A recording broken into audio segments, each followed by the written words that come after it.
రోడ్లు వేయించేశాం, కాలువలు తవ్వించేశాం, మరుగుదొడ్లు నిర్మించేశాం, అంతేకాదు ఇలాంటివి 89 రకాల పనులు చేశామంటూ గొప్పగా చెప్పారు. అయితే ఇవన్నీ కాగితాల్లోనే కనిపిస్తాయి. క్షేత్రస్థాయిలో చూస్తే ఒక్క పని పూర్తి చేయలేదు. కానీ బిల్లులు పెట్టి ఏకంగా 7 కోట్ల రూపాయలు కాజేశారు. ఇది కర్నూలు నగరపాలక సంస్థ అధికారుల అవినీతి భాగోతం. అసలు నిధులను ఎలా పక్కదారి పట్టించారు, ఇందులో ఎవరి పాత్ర ఎంతనే దానిపై ఈటీవీ పరిశోధనాత్మక కథనం.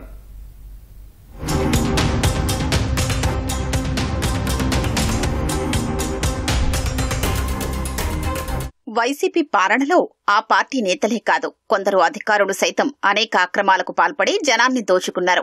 ప్రజలు కట్టిన పన్నులతో మౌలిక వసతులు కల్పించకుండా నిధుల్ని దారి మళ్లించారు. కర్నూలు నగరపాలక సంస్థలో జరిగిన అవకతవకలే ఇందుకు నిదర్శనం. అప్పటి అధికారులు ఓ వర్క్ ఇన్స్పెక్టర్ చేసిన అక్రమాల్ని ఈటీవీ బయటపెట్టింది. ప్రస్తుతం మనం మామిదాలపాడులో ఉన్నాము. మన వెనకున్నదే ఇప్పుడు మనం చూస్తున్నదే ఈ మరుగుదొడ్ల సముదాయము. దీనికోసం 8,27,000 రూపాయలు ఖర్చు చేసి ఎన్నికలకు ముందు హడావిడిగా ప్రారంభించారు. మొత్తం నాసిరకం పనులు, ఎక్కడికక్కడ నెరలు చీలింది, మొత్తం డోర్లు కూడా పోతున్నటువంటి పరిస్థితి. అంతేకాదు దీనికి ప్రధానంగా సెప్టిక్ ట్యాంక్ ఉండాలి. సెప్టిక్ ట్యాంక్ తవ్వారు కానీ ఇది దాంట్లో బండ రావడంతో మొత్తం తవ్వకుండా ఆపేశారు. సెప్టిక్ ట్యాంక్ లేకపోవడంతో ఈ విధంగా మురుగునీరంతా, అందులోని సెప్టిక్ వాటర్ అంతా ఈ విధంగా ఈ కిందికి వచ్చేస్తుంది. దీంట్లో దాదాపు 8 లక్షలకు పైగా ఖర్చు చేశారు. దీంట్లో భారీగా అవినీతి జరిగిందన్న ఆరోపణలు వెల్లువెత్తున్నాయి. మరుగుదొడ్లు కట్టించినారు కానీ దానికి కాలవలేదు. దీన వాటర్ వాళ్ళు కూర్చొని వెళ్ళిపోయిన వాళ్ళు నీళ్లు అక్కడే నిలబడిపోయి పిల్లలకు వాసన వస్తున్నాయి. మొత్తం పురుగులు పడుతున్నాయి, వస్తున్నాయి బయటికి. ఎవరికి చెప్పినా, ఏ ఆఫీసర్కి చెప్పినా మున్సిపాలిటీలు వస్తారు, వాళ్ళు ఊరికి చూసారు పోతారు సార్. అంతకన్నా మార్గం లేదు, చేసాంలే. ఆ నీళ్లు పోయే మార్గం ఎక్కడ లేదు.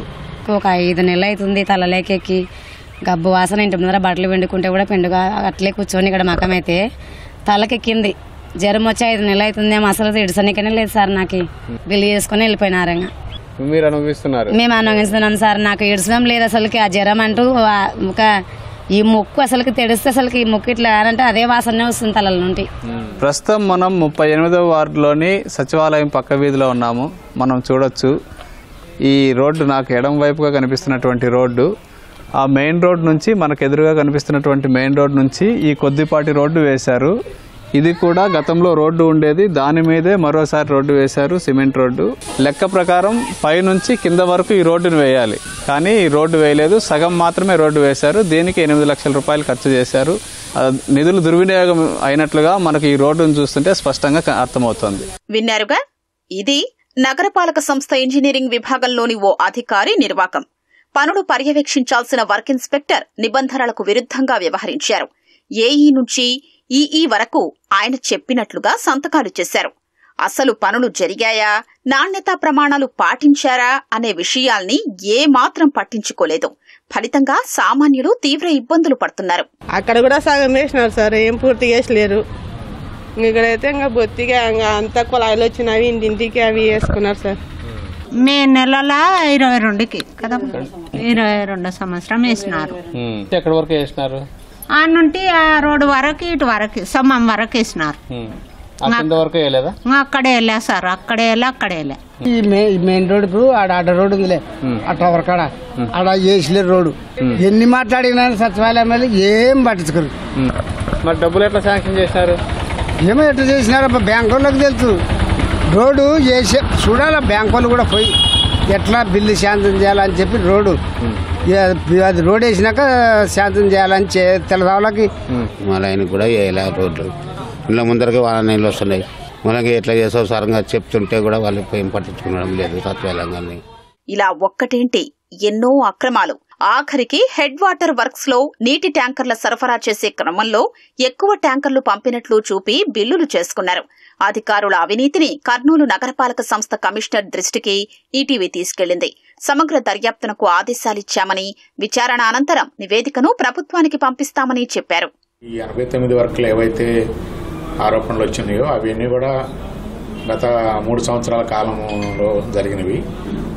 ఎంత టెండర్ ప్రీమియం కోట్ చేశారు, దాని ప్రకారం వర్క్ జరిగిందా లేదని డీటెయిల్ కూడా ఎంక్వైరీ చేయాల్సి ఉంది. కార్పొరేషన్ ఎస్సీ ఎంక్వైరీ చేస్తున్నారు, ఎవరన్నా కూడా తీసుకున్నారు. ఆయన రిపోర్ట్ ఇంకా ఇవ్వాల్సి ఉంది.